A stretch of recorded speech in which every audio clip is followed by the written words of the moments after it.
The crystalline wings of Layrana trembled as she pressed herself against the cold metal wall of the abandoned cargo bay. Her once luminous feathers had dulled to a sickly gray, and the soft glow that naturally emanated from her kind had faded to barely a flicker. She clutched the small bundle against her chest, feeling the weak heartbeat of her infant daughter through the thin fabric. 3 weeks. That was how long she had been hiding in the depths of Station Omega-7, scavenging for scraps and avoiding the security patrols. The Seraphim were not welcome here, not after the war, not after what her people had done to the human colonies. But she had nowhere else to go. The baby whimpered softly, and Layrana's hearts clenched. She had not eaten in days, and her body could no longer produce the nutrient-rich nectar that Seraphim infants needed to survive. Little Solara was dying, and there was nothing she could do about it. A sound echoed through the cargo bay. Footsteps, heavy boots on metal grating.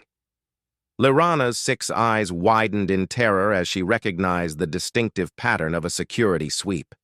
They were getting closer, checking every corner, every hiding spot. If they found her, they would deport her back to Seraphim space, where her own people had branded her a traitor for refusing to fight in the war. And if they sent her back, both she and Solara would face execution. The footsteps stopped just meters away from her hiding spot behind a stack of empty crates. Layrana held her breath, pressing Solara closer to muffle any sounds. But the baby, sensing her mother's fear, began to cry. A thin, warbling sound unique to Seraphim young. "Wait," a human voice said. "Did you hear that?" Layrana's mind raced. She looked down at Solara, then at the small maintenance vent nearby. It was too small for her to fit through. But Solara? She could push the baby through, hide her in the ventilation system. Maybe someone would find her, someone who would not know what she was, someone who might take pity on an abandoned child.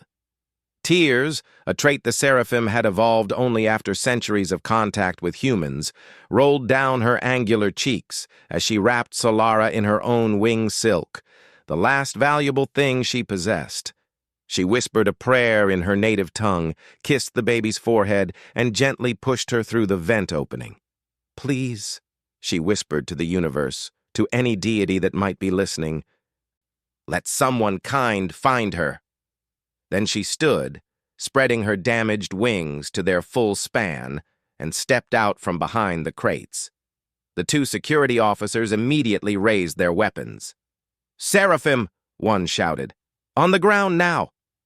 As Layrana was forced to her knees, she heard Solara's cries echoing through the ventilation system, growing fainter as the air currents carried the small bundle away.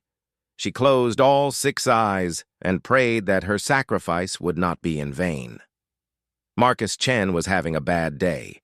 The maintenance engineer had been crawling through the station's ventilation systems for the past 6 hours, trying to locate a malfunction in the air recycling unit. His knees hurt, his back ached, and he was covered in a fine layer of dust and grease.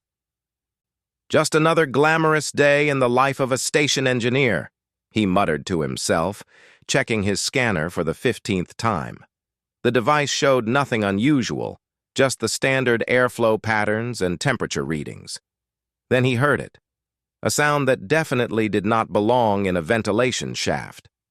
It was crying, but not quite like any human baby he had ever heard. The sound had an almost musical quality to it, rising and falling in patterns that seemed to follow some alien rhythm. Marcus froze. His mind immediately went to the horror stories that circulated among the station workers, tales of alien parasites that mimicked the sounds of distressed young to lure in unsuspecting victims. But something about this cry tugged at him, made him crawl forward instead of backward. As he rounded a corner in the shaft, his headlamp illuminated a small bundle wrapped in what looked like silver fabric. The crying was coming from inside it. Against every safety protocol he had ever learned, Marcus reached out and carefully pulled the bundle toward him. The fabric fell away, and Marcus found himself staring at a baby unlike anything he had seen before. The infant had pale, almost translucent skin that seemed to shimmer in the light. 6 eyes, arranged in 2 rows of 3, blinked up at him. Tiny wings, no bigger than his hand, fluttered weakly against the baby's sides. But what struck him most was how thin the child was. He could see the outline of bones beneath the skin, and the baby's breathing was labored. Seraphim, he breathed. He had never seen one in person, let alone a baby. The war propaganda had painted them as monsters, beings of terrible beauty who had rained destruction on human worlds. But looking at this infant, all he saw was a dying child. The baby's crying had stopped, and he somehow knew it was a she, was looking at him with those 6 eyes. One tiny hand reached out, grasping at the air. Without thinking, Marcus extended his finger, and the baby grabbed it with surprising strength. In that moment, Marcus made a decision that would change his life forever. He carefully wrapped the baby back in the silver fabric and tucked her inside his work jacket. "Okay, little one," he whispered. "Let's get you out of here and figure out what to do next." He began crawling backward through the shaft, his mind already racing. He would need formula. But what did Seraphim babies eat? Medical care. But who could he trust? A place to hide her, but where on a station full of humans who had lost loved ones in the war? As he emerged from the maintenance hatch into a deserted corridor, the baby made a soft cooing sound against his chest. Marcus looked down and saw that her skin had taken on a slightly warmer hue, and there was the faintest suggestion of a glow about her. "Yeah," he said softly. "We're going to figure this out together." He did not know that 3 levels below, a Seraphim mother was being dragged away in restraints, her hearts breaking with every step that took her farther from her child. He did not know that his simple act of compassion would set in motion events that would challenge everything the station believed about the war, about enemies, and about what it meant to be human. All Marcus knew was that he held a life in his hands, and he was not going to let it slip away. The first challenge came sooner than expected. As Marcus made his way toward his quarters, trying to look casual despite the alien baby hidden in his jacket, he nearly collided with Dr. Sarah Kim from the medical bay. "Marcus," she said, steadying herself, "you look terrible. Rough shift?" "Yeah, you could say that," he replied, trying to angle his body so the bulge in his jacket was not obvious. But at that moment, the baby decided to move, creating a visible shift beneath the fabric. Sarah's eyes narrowed. She was one of the best doctors on the station, and her instincts were finely honed. "What's that under your jacket?" "Nothing," Marcus said too quickly. "Just some equipment I'm taking back to—" A soft cry emanated from his chest. Not a human cry. Sarah's hand moved to the emergency alert button on her belt, but she hesitated. She looked at Marcus. Really looked at him. He was not the type to smuggle contraband or engage in black market dealings. In the 3 years she had known him, he had been nothing but honest and hard-working. "Marcus," she said slowly, "what did you do?" He made a decision. If he was going to save this baby, he would need help. Medical help, specifically. And Sarah, despite being military trained, had always put her oath as a doctor first. "Please," he said, can we go somewhere private? I'll explain everything." Sarah studied him for a long moment, then nodded. "My office. Now." Minutes later, in the privacy of the medical office, Marcus carefully revealed the Seraphim infant. Sarah's intake of breath was sharp, but her hands were steady as she immediately went into doctor mode. "She's severely malnourished," Sarah said, running a medical scanner over the baby. "Dehydrated, too. How long has she been without food?" "I don't know. I just found her in the vents maybe 20 minutes ago." Sarah was already moving, pulling supplies from cabinets. "Seraphim infants need a very specific nutrient compound. We don't have it on the station, but She paused, thinking. I might be able to synthesize something close. It won't be perfect, but it might keep her alive until we can figure out a better solution. You're going to help? Marcus asked, relief flooding through him.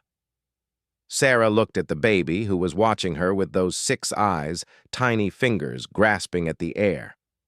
I'm a doctor, Marcus. I took an oath to do no harm and to heal the sick. That oath didn't come with a species restriction. As Sarah worked to prepare an emergency feeding solution, she asked, Do you have any idea where she came from? Marcus shook his head. She was just there, in the vent, wrapped in this. He held up the silver fabric. Sarah examined it. This is wing silk, incredibly valuable. A Seraphim would only use this for... Her voice trailed off as the implications hit her. Someone wrapped their baby in their most precious possession and hid her. Someone desperate. A mother, Marcus said quietly. A mother who probably knew she was going to be caught, Sarah added. Security has been sweeping the lower levels all week. If there was an adult Seraphim on the station... They both fell silent, understanding the sacrifice that had been made. The baby made a soft sound, and Sarah gently inserted a feeding tube, slowly introducing the synthesized nutrients into the infant's system. What are you going to do with her? Sarah asked. Marcus looked down at the baby, who had wrapped one tiny hand around his finger again. I don't know, but I'm not turning her in. They'd either kill her or send her back to die. You know what you're risking, right? Harboring an enemy alien, that's 10 years in prison minimum. And that's if they're feeling lenient.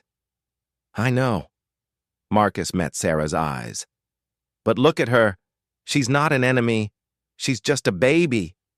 Sarah sighed, then nodded. Okay, then we do this smart.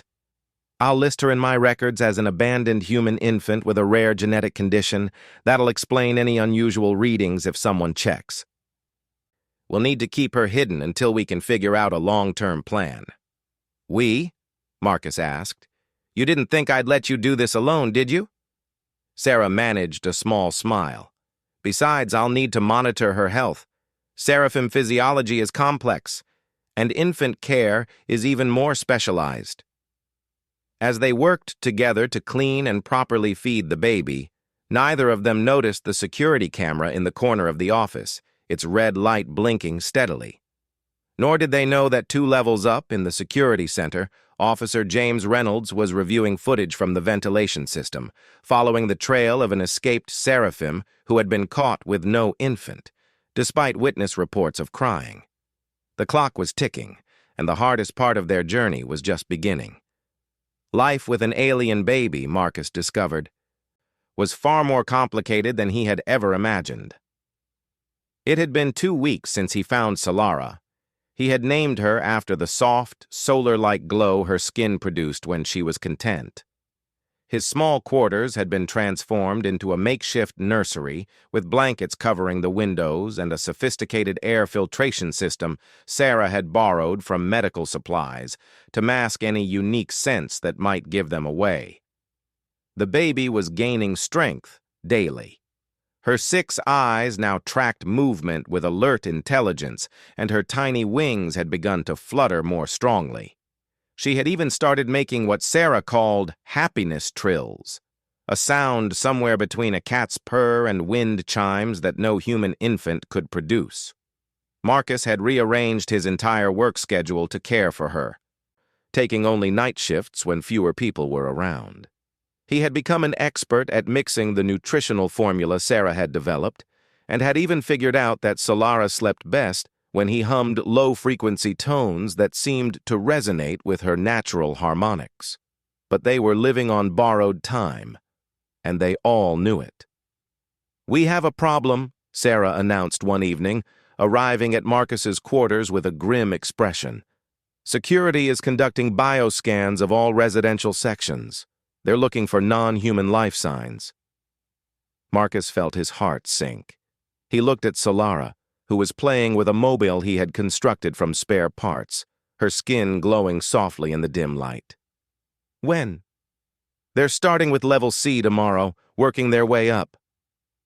We have maybe 3 days before they reach this level. Can we mask her signatures somehow? Sarah shook her head. Not from a deep scan. Her biorhythms are too different. Her heart's beat in alternating patterns. Her body temperature runs cooler, and then there's the electromagnetic field she generates when she's happy. No amount of shielding would fool a proper scan. Marcus slumped in his chair. They had known this day would come, but he had hoped for more time. Solara seemed to sense his distress and began to whimper, her glow dimming. "Hey, little star," he said softly, picking her up.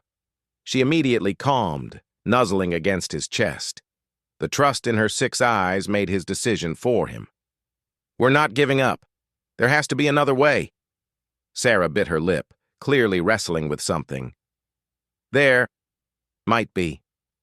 But it's dangerous. Maybe even impossible. Tell me." The Seraphim mother, she's still on the station. They're holding her in the detention center, waiting for transport back to Seraphim space. If we could somehow reunite them, maybe during a shift change or— "That's suicide," Marcus interrupted. "The detention center is the most secure area on the station. We'd never make it past the first checkpoint." "I know," Sarah began pacing. "But what if we didn't have to? What if we could bring her to us instead?" Marcus listened as Sarah outlined a plan that was equal parts brilliant and insane. It relied on her medical clearance, his maintenance access, and a lot of luck. But it was better than waiting to be discovered. They spent the next day preparing. Sarah requisitioned medical supplies under the pretense of researching Seraphim physiology for academic purposes. Marcus studied the station's maintenance schedules and security rotations, looking for windows of opportunity. And through it all, Solara watched them with those knowing eyes, as if she understood that something important was happening. The next night, as the station settled into its quiet cycle, they put their plan into action. Sarah entered the detention center with a medical kit and official orders. "Prisoner health inspection," she told the guard, who barely looked up from his screen. The war had left many Seraphim prisoners in human custody, and medical checks were routine to ensure they survived until deportation. She found Layrana in a small cell at the end of the corridor. The Seraphim mother was barely recognizable. Her wings were bound, her feathers had lost all color, and her 6 eyes were dull with despair. But when Sarah entered, Layrana lifted her head. "You're here to check if I'm healthy enough to execute," Layrana said in accented but clear English. Her voice was hollow, empty of hope. "I'm here about your daughter," Sarah whispered. The transformation was instant. Layrana surged to her feet, her eyes blazing with sudden life. "Solara? She lives?" "She lives, she's safe, and if you're willing to trust me, I'm going to reunite you with her." Layrana's legs gave out, and she sank back to the floor, making a keening sound that Sarah recognized as a Seraphim expression of overwhelming emotion. "I will do anything. Anything." Sarah administered a mild sedative, part of the official check, but also slipped Layrana a small device. "In 2 hours, this will trigger a false medical emergency. You'll be transported to the medical bay. That's when we make our move." Meanwhile, Marcus was crawling through maintenance shafts again, but this time with a very different purpose. He had identified a section where the medical transport route passed directly under a maintenance access point. If their timing was perfect, they would have a window of perhaps 30 seconds to execute the switch. He had left Solara with Chen, an elderly neighbor who asked no questions and had a soft spot for children of any species. The old man had lost his own family in the war but harbored no hatred, only sadness and a desire to see no more children suffer. 2 hours later, alarms began blaring in the detention center. Layrana was convulsing, or appearing to, victim of a sudden allergic reaction to the human-formulated food. The guards, following protocol, immediately called for medical transport. Sarah met the transport team, taking charge as the senior medical officer on duty. "Get her to Medical Bay 3, she ordered. "I'll need to stabilize her before we can proceed." The hover stretcher moved through the corridors at emergency speed, with Sarah running alongside, playing her part perfectly. As they passed beneath Section J7, she suddenly called out, "Stop! I'm reading a massive energy spike. Her implant might be destabilizing." The transport team stopped, confused. Seraphim didn't have implants, but before they could question the order, the maintenance hatch above them burst open. Marcus dropped down, landing in a crouch. "Sorry about this," he said, and activated the EMP device he had cobbled together. The localized pulse knocked out the hover stretcher and the guards' weapons, though not their consciousness. In the confusion that followed, Sarah administered fast-acting sedatives to the guards while Marcus helped a very conscious Lyrana off the stretcher. "We have maybe 3 minutes before they wake up," Sarah said. "Move!"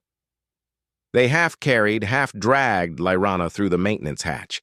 Marcus had mapped out a route through the service corridors that would avoid most security checkpoints, but it was a long way to his quarters, and Lyrana was weak from weeks of captivity.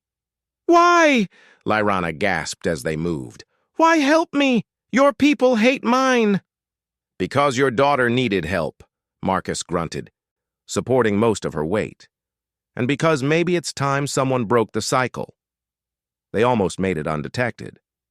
They were just 2 corridors from Marcus's quarters when a security patrol rounded the corner. Officer James Reynolds, the same man who had been reviewing security footage, found himself face-to-face with the very trio he had been hunting. Time seemed to freeze. Reynolds' hand moved to his weapon. Marcus stepped forward, shielding Lyrana.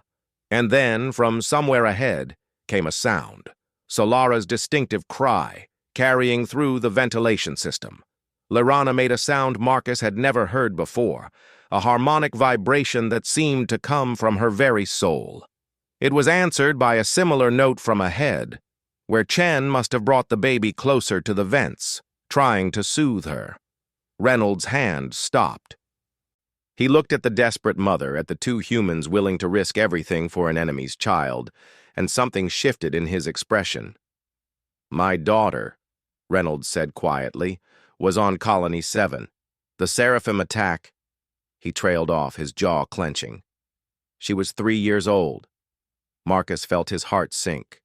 This was it. They were finished. But Reynolds continued. "She survived because a Seraphim soldier broke ranks. Shielded her with his own body when the bombing started. Died getting her to safety." He looked directly at Lyrana. His last words were, "No more children should die." The security officer lowered his weapon. "You have 2 minutes before I raise the alarm. Whatever you're going to do it fast." They didn't need to be told twice. Marcus practically carried Lyrana the rest of the way, bursting into his quarters to find Chen holding a crying Solara. The moment Lyrana saw her daughter, she let out another of those soul-deep harmonic cries. Solara responded instantly, her own note joining her mother's in a harmony that made the air itself seem to vibrate with joy. "My star, my little star," Lyrana sobbed, gathering Solara into her arms. The baby's glow intensified until the whole room was bathed in soft light. Mother and daughter sang to each other in frequencies human ears could barely perceive, reconnecting in a way that transcended language.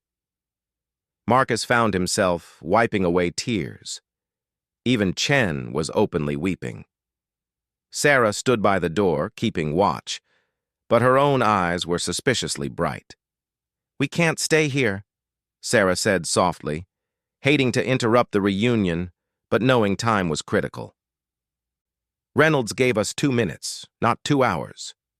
Lyrana looked up, her 6 eyes focusing on Marcus. "You saved her. You saved us both.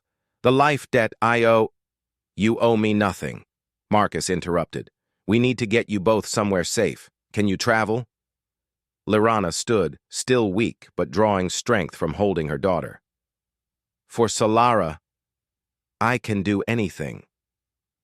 Marcus's mind raced. They couldn't stay on the station, that much was clear. But where could a human, a doctor, a Seraphim mother and her infant possibly go where they wouldn't be hunted? "I know a place," Chen said suddenly. Everyone turned to look at the old man. "My nephew runs a farming settlement on Frontier 6. It's unofficial. People go there when they need to disappear, start over, no questions asked, no records kept." "That's 3 systems away," Sarah pointed out. "We'd need a ship, permits." "Or," Marcus said slowly, an idea forming, "we'd need someone who already has clearance to transport prisoners." They all looked at each other, the same thought occurring simultaneously. It was audacious, possibly treasonous, and their only chance. "Think Reynolds would be willing to bend the rules one more time?" Sarah asked. "Only one way to find out," Marcus replied. He activated his comm unit before he could lose his nerve. "Officer Reynolds, we need to talk." 20 minutes later, James Reynolds stood in Marcus's quarters, watching the Seraphim mother cradle her glowing child. His expression was unreadable, years of loss and duty warring with something newer, more fragile, hope, perhaps, or the possibility of redemption. "You're asking me to commit treason," he said finally. "We're asking you to save 2 lives," Marcus corrected. "To be the person who breaks the cycle, like that Seraphim soldier who saved your daughter." Reynolds was quiet for a long moment. Then he said, "The prisoner transport to Seraphim space leaves in 6 hours. Manifest says 1 adult female Seraphim, no mention of offspring." He looked at Lairana. Amazing how paperwork can be so incomplete sometimes. "But the bioscans," Sarah started. "Will show exactly what they're supposed to show," Reynolds finished. 1 Seraphim prisoner in a sealed medical transport pod, life signs stable but sedated for the journey. What happens after the pod is loaded onto the transport and the ship enters hyperspace? Well, that's out of my jurisdiction, Marcus understood. "You're going to help us stow away on the transport?" "I'm going to do my job and ensure a prisoner is loaded for transport," Reynolds said carefully. "If that transport happens to make an unscheduled stop at Frontier 6 due to engine problems, and if some cargo goes missing during repairs, these things happen in deep space." "Why?" Lairana asked, her voice barely above a whisper. "Why help us?" Reynolds looked at her, then at Solara, whose 6 eyes were studying him with infant curiosity. "Because I've spent 5 years hating your entire species for what happened to my daughter. And then I realized the soldier who saved her spent his last moments proving that hatred wrong. Maybe it's time I honored that sacrifice." He turned to leave, then paused. "Base 7 loading dock C. Be there in 5 hours. And Marcus? After tonight, we've never met." Marcus nodded. "Thank you." Reynolds left without another word, leaving them to prepare for the most dangerous journey of their lives.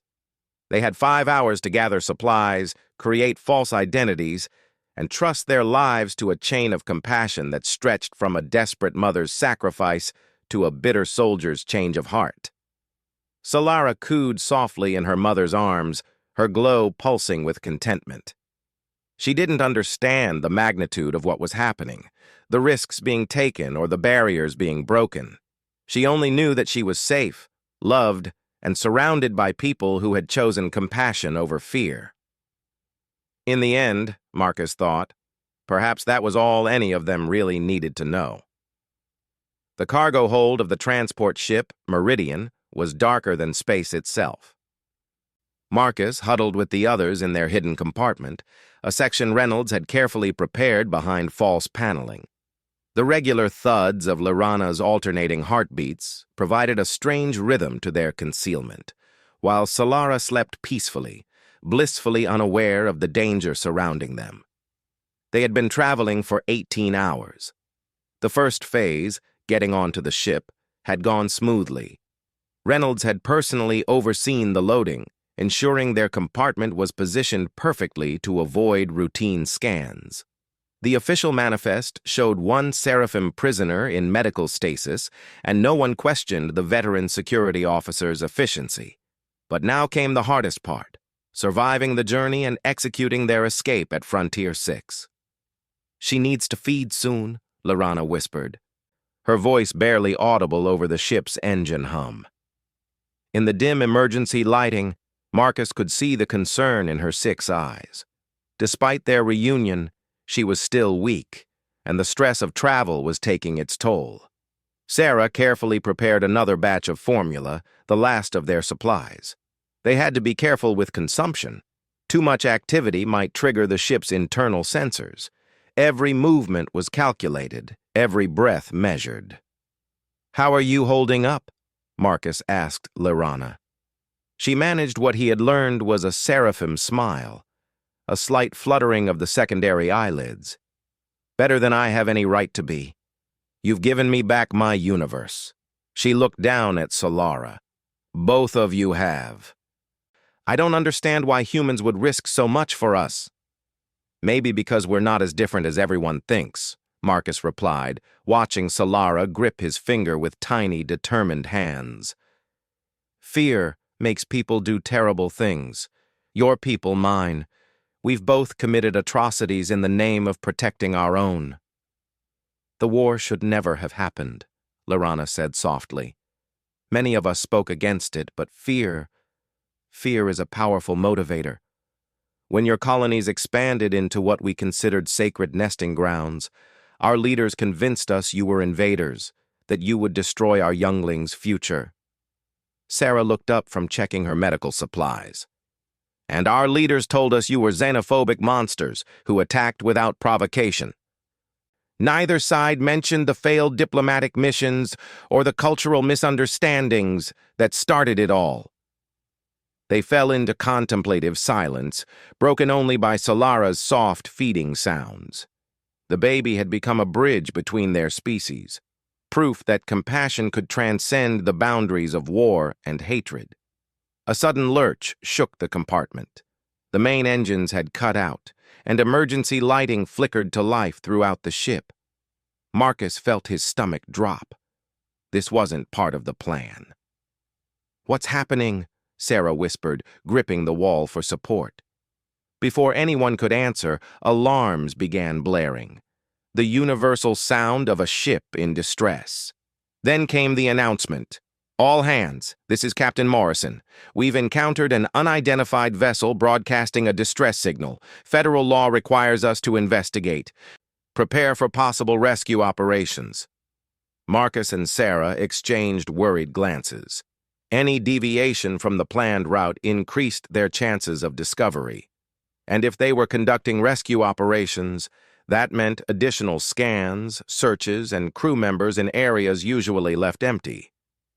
"We need to stay calm," Marcus said, though his own heart was racing. "Maybe it'll be quick." But the universe, it seemed, had other plans. Through the thin walls of their compartment, they could hear commotion in the main cargo bay. Voices raised in alarm, the sound of weapons being readied. Then, a voice over the intercom that made Laurana gasp. "Human vessel, this is Wing Commander Keras of the Seraphim Royal Guard. We are searching for a fugitive and her offspring. You will submit to inspection immediately." Laurana's feathers, already dull from captivity, seemed to lose even more color. "My mother's forces," she whispered. "She's found us." Marcus didn't need an explanation to understand the situation was dire. If Laurana's own people were hunting her, their chances of escape had just plummeted to near zero. "Why would your mother?" Sarah began. "Because I am her greatest shame," Laurana replied, her voice thick with pain. "A daughter who refused to lead troops into battle, who spoke against the war. And worse, Solara's father was a peace advocate. They executed him for treason. In her eyes, I've tainted our bloodline with weakness." The ship shuddered as something large docked with it. They could hear the distinctive sound of Seraphim warriors moving through the corridors, their crystalline armor creating an almost musical chiming with each step. They'll scan everything, Lyrana said desperately. Karis is thorough. He'll find us, and then— She looked at Solara, unable to finish the sentence. Marcus's mind raced. They were trapped in a small compartment on a ship about to be searched by aliens who could detect their own kind's biosignatures. There was nowhere to run, nowhere to hide. Unless— Sarah, do you still have those sedatives? He asked. Yes, but— Give them to me, all of them. He turned to Lyrana. Do your people have any taboos about handling the dead? Lyrana's eyes widened as she understood. You want to fake our deaths? It won't work. They'll scan— Not if we give them something else to focus on, Marcus interrupted. He was already moving, pulling out tools from his maintenance kit. Sarah, I need you to trigger a medical emergency. Something that would require immediate evacuation to your medical bay. Marcus, this is insane, Sarah protested, but she was already preparing her equipment. Insane is our specialty now, he replied, working to create a small breach in the compartment's atmospheric seal. Lyrana, I need you to trust me. When I give the signal, you and Solara need to be completely still. No movement, minimal breathing. Can you do that? The Seraphim mother nodded, understanding dawning in her eyes. The hibernation trance. Yes, we can enter it quickly, but no buts. We have maybe 3 minutes before they reach this section. Marcus turned to Sarah. As soon as they're in trance, we inject the sedatives. It'll deepen the state, make them appear dead to scanners. Then you trigger your emergency, and in the chaos, we move them to the medical bay, Sarah finished, where I, as the chief medical officer on scene, declare them deceased and seal them in stasis for proper handling. It was desperate, probably suicidal, but it was all they had. The chiming footsteps grew closer. Lyrana clutched Solara one last time, sang a soft lullaby in her native tongue, then nodded to Marcus. Within seconds, both mother and child had gone completely still, their natural glow fading to nothing. Sarah administered the sedatives with practiced efficiency. Now for the hard part, Marcus muttered, initiating the atmospheric breach he'd prepared. Alarms shrieked as the compartment began losing pressure. At the same moment, Sarah activated her emergency beacon, her voice carrying through the ship's communication system. Medical emergency in cargo section 7. Atmospheric breach detected. Possible casualties. I need all available personnel for evacuation procedures. The organized search pattern of the Seraphim warriors dissolved into chaos. The ship's crew rushed to respond to the breach, while the Seraphim soldiers found themselves caught between their mission and the universal spacefaring law of rendering aid during emergencies. In the confusion, Marcus and Sarah quickly moved Lyrana and Solara's still forms. Using an emergency hover stretcher, Sarah had prepared for just such an eventuality. To anyone watching, they were medical personnel evacuating casualties from a compromised section. They almost made it to the medical bay without incident. But as they rounded the final corner, they came face to face with Wing Commander Karis himself. The Seraphim warrior was everything the propaganda vids had portrayed. Tall, terrifying, with wings that seemed to be made of living crystal and 6 eyes that burned with cold fire. His gaze fell upon the forms on the stretcher, and Marcus saw recognition flicker across his features. "Stop," Karis commanded, his voice resonating with harmonics that made Marcus's teeth ache. This was it. They were caught. Marcus prepared to throw himself at the warrior, to buy Sarah time to escape, when something unexpected happened. Karis stepped closer to the stretcher, his 6 eyes fixed on Solara's still form. The tiny baby, even in her death-like trance, had one small hand extended, as if reaching for something. The warrior's expression shifted, becoming something Marcus couldn't read. "How?" Karis asked, his voice different now, almost broken.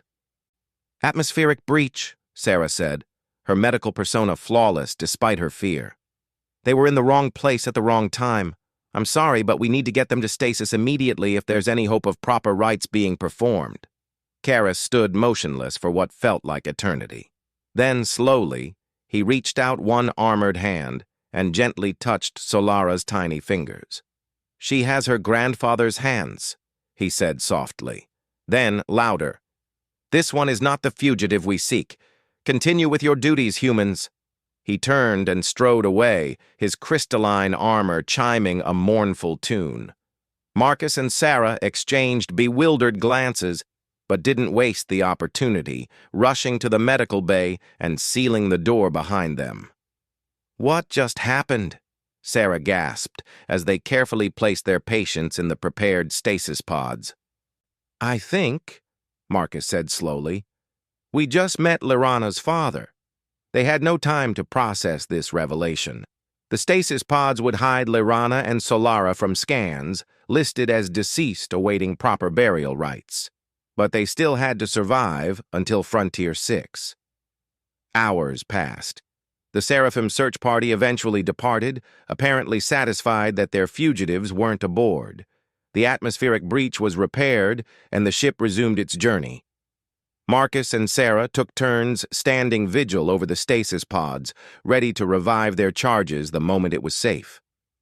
The captain's announcement of their approach to Frontier 6 for necessary repairs was the sweetest sound Marcus had ever heard. The unscheduled stop would be brief, just long enough for Sarah to handle the transfer of remains to a local facility for proper cultural handling. Chen's nephew, David, was waiting at the docking port with a medical transport, playing the part of a local morgue operator perfectly. The stasis pods were loaded quickly, paperwork was filed, and within minutes they were speeding away from the spaceport toward the outer settlements. Only when they were safely inside David's farmhouse did Sarah finally revive Lyrana and Solara. The process was delicate, too fast, and they could suffer neural damage. Too slow, and their bodies might go into shock. Lyrana's eyes fluttered open first, immediately seeking Solara. "My star?" she whispered. "She's right here," Sarah assured her, carefully monitoring the baby's revival. "You're both safe." "We made it." Solara awakened with a small cry that quickly turned into her happiness trill as she sensed her mother near.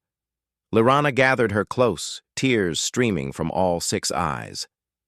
"Karis," she said suddenly, looking at Marcus. "He was there.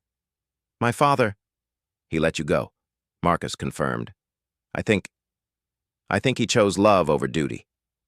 Lyrana made that keening sound again, grief and gratitude mixed in equal measure. "He gave us a chance. Despite everything, he gave us a chance." David's farm was perfect, isolated enough to provide privacy, but part of a community that understood the value of minding one's own business.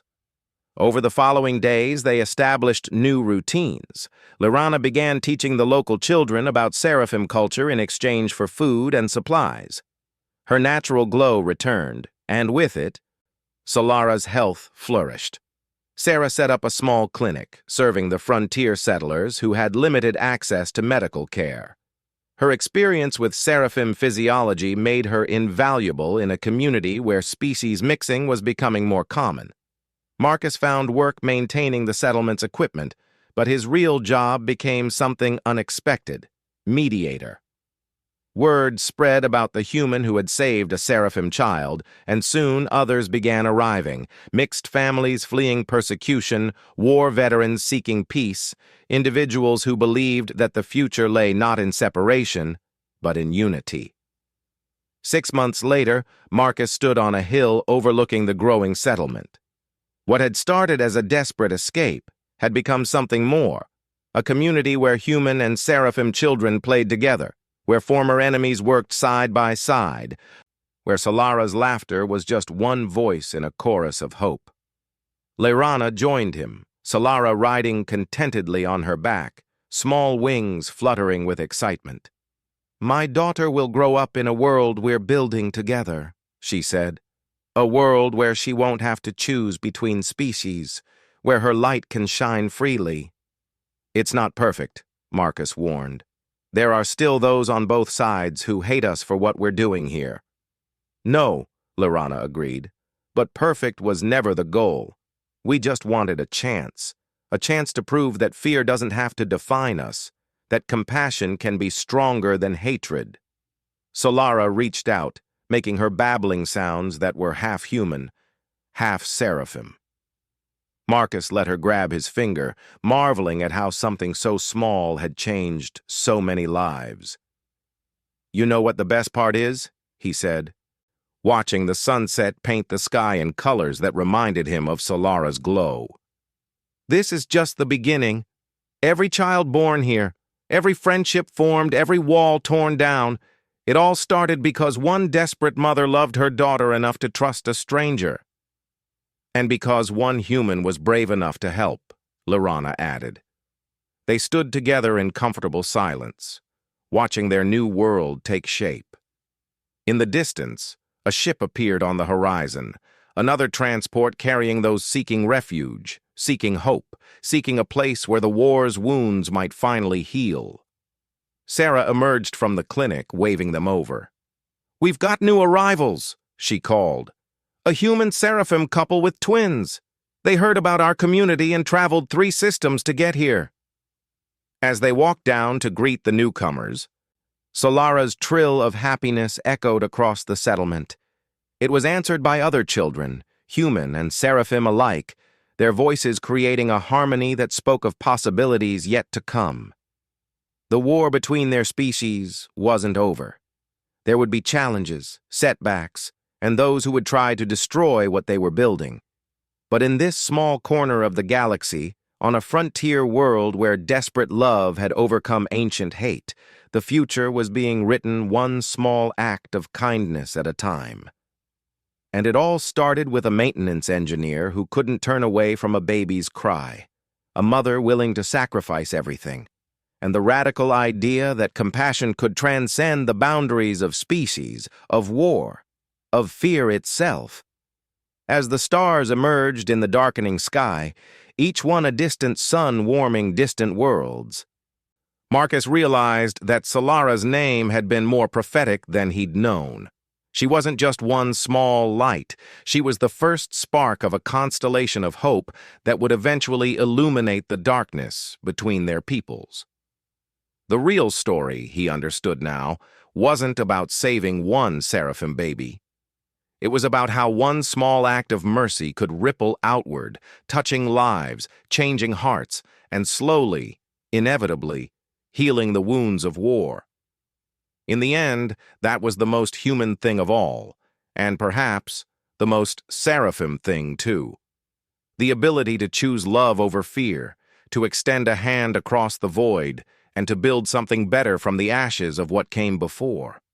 Solara trilled again, and this time, the whole settlement seemed to answer, their combined voices rising toward the stars in a song of hope, of healing, and of home.